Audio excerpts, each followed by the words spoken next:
shall start the menstrual cycle. The reproductive cycle in the female primates, monkeys, apes, human beings is called menstrual cycle.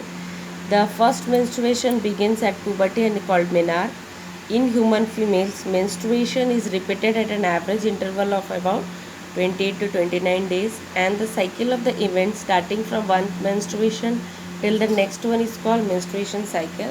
One ovum is released, and that is called ovulation during the middle of the each menstruation cycle. The major events of the menstrual cycle are shown in the figure, this figure. Okay, it is this figure where the menstrual cycle, and this figure is the most important one. If you are preparing for NEET, just you understand this, and I will also explain you. First read it. The cycle starts with the menstrual phase. यहाँ पर जो menstrual cycle है ना, इसमें 4 ये है, यहाँ पर 3 phases है: menstruation, follicular phase, luteal phase. Menstruation, proliferative phase, that is follicular phase, and then is secretory phase or the luteal phase. So it cycle starts with the menstrual phase when menstrual flow occurs, and it lasts for 3 to 5 days. The menstrual flow results due to the breakdown of the endometrium, the lining of the uterus, and its blood vessels which form liquid.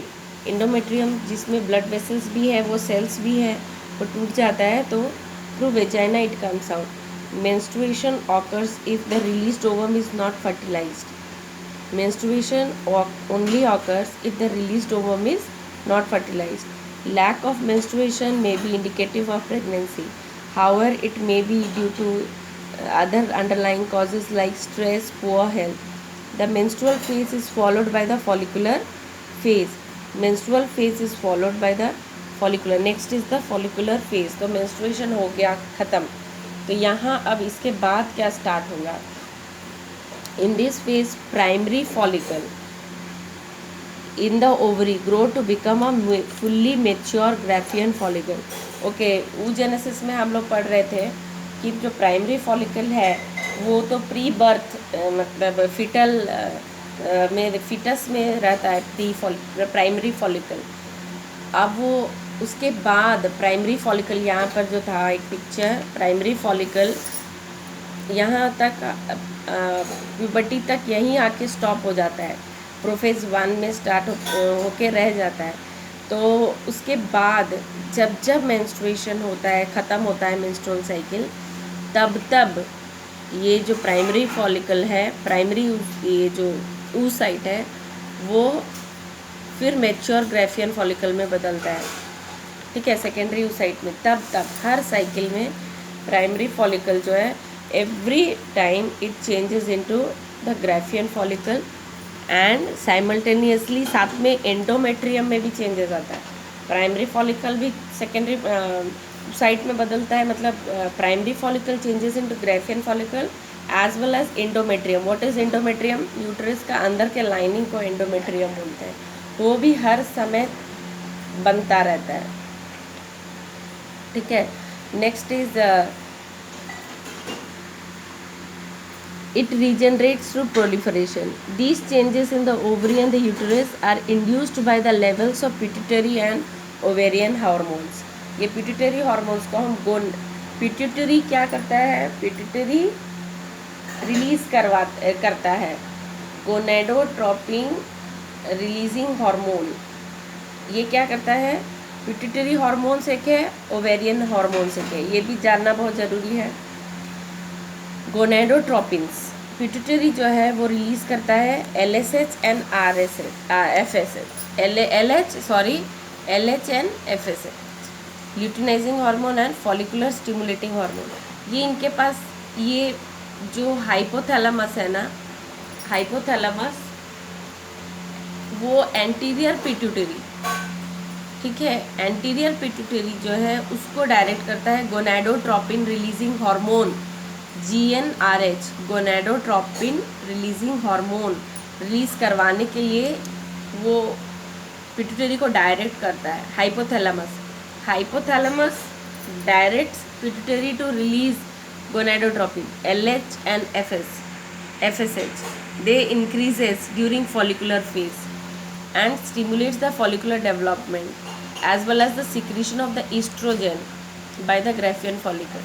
LH भी बढ़ रहा है और estrogen hormone भी बढ़ रहा है। धीरे धीरे 14th डे आते आते both LH and FSH attain a peak level in the middle of the cycle about 14 days. जैसे ही वो 14 डेज़ का साइकिल 14 डेज़ में पहुंचता है ना, तब जैसे ही 14 डेज़ आता है both LH and FSH are in the peak and rapid secretion of LH leading to the maximum level during mid this, और उसके बाद rapid secretion of LH leading to the maximum level during the mid cycle called LH surge induces rupture. LH surge, उसको LH surge बोलते हैं। Mid cycle में जैसे LH बहुत ज़्यादा रिलीज होता है तो उसको LH सर्ज बोलते हैं। It causes the rupture of the Graafian follicle and the release of the ovum. जब LH अपने पीक पर होता है ल्यूटिनाइजिंग हार्मोन, तब वो ओवल्यूशन होता है। द ओवल्यूशन और the ovulatory phase is followed by, actually यहाँ पर फॉलिकुलर फेज में दो फेज है, एक तो formation of the Graafian follicle और दूसरा है ओवुलेटरी फेज। दोनों इसमें मर्ज हो गया है, ठीक है। ये ओवल्यूशन यहाँ पर अच्छे से लिखा है, इसको ध्यान देने वाला बात है, यहाँ पर ध्यान देने वाला बात है कि ओवुलेटरी फेज भी यहाँ लिखा हुआ है। That means it consist the follicular phase is also having the ovulatory phase is followed by the luteal phase during the which the remaining part of the Graafian follicle transform the corpus luteum। जैसे ही तुम्हारा Graafian follicle से ovum निकल जाता है, जो बचा हुआ Graafian follicle है वो कॉर्पस लुटियम बन जाता है। The corpus luteum secretes large amount of progesterone which is essential for the maintenance of the endometrium। अब कॉर्पस लुटियम जो है it helps in the it secretes large amount of progesterone which is essential for the maintenance of the endometrium। Now endometrium is necessary for the implantation of the fertilized ovum and the other events of pregnancy। During pregnancy all the menstrual cycle and stops and there is no menstruation। In the absence of the menstrual fertilization, corpus luteum degenerates। This causes endometrium leading to menstruation। Okay, this menstrual cycle ceases around 50 years of age, that is called menopause। So normal reproductive phase and extends between menarche and menopause। Okay, ठीक है। अब यहाँ पर देखो, यहाँ पर है menstruation, follicular phase, luteinizing phase, next cycle। हाँ देखो, अब यूटेराइन इवेंट्स, तो पहले तो यहाँ पर यूटेराइन में क्या हो रहा है, यहाँ पर 1 to 3 डेज़ या 5 डेज़ तक देखो मेंस्ट्रुएशन हो रहा है और एंडोमेट्रियम का एकदम पिंक, हल्का पिंक कलर हो गया, मीन्स धीरे धीरे इसका सारा सेल्स डिजेनरेट हो गया। नाउ इट्स राइजिंग अप, ये धीरे धीरे धीरे धीरे इसका एंड हो गया। मतलब जो पीक पर, यहाँ पर पीक पर कब पहुंच रहा है, 21 to 23 डेज़ में ये पीक पर पहुंच गया, ठीक है। एंडोमेट्रियम पूरा फुल्ली ग्रोन हो गया, पूरी तरह से ये बन गया। अब यहाँ पर देखो ओवरी में क्या हो रहा है, ओवरियन इवेंट्स क्या हो रहा है।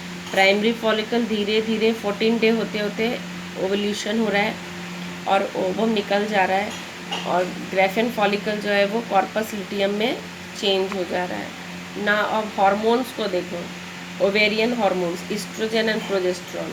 ईस्ट्रोजन तो है कि जब हाईएस्ट कब है अपना, जब उसमें एग रिलीज हो रहा है, और दूसरा कब हाईएस्ट है, जब कॉर्पस लुटियम डिजेनरेट हो रहा है, ठीक है। उसको दो इवेंट है, जब कॉर्पस लुटियम भी अब डिजेनरेट हो रहा है, मतलब अब ये होने वाला है,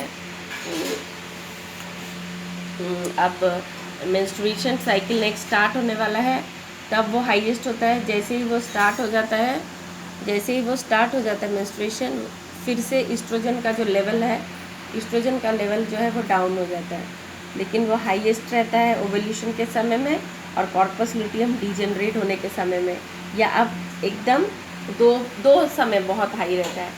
एक egg formation, ovum formation, second corpus luteum degenerate होना और इंडोमेट्रियम का भी डीजनरेट होना, means just before the menstruation और just before the egg ovum release के वक्त और मेंस्ट्रुएशन के पहले एस्ट्रोजन काफ़ी हाई रहता है। ये बहुत इम्पॉर्टेंट है कब, क्योंकि ये आजकल ये बहुत क्वेश्चन आता है कि कब कौन सा हार्मोन कब रिलीज होता है। तो एस्ट्रोजन का कब है, व्हेन, अच्छा in the next video I will tell, otherwise this will not go.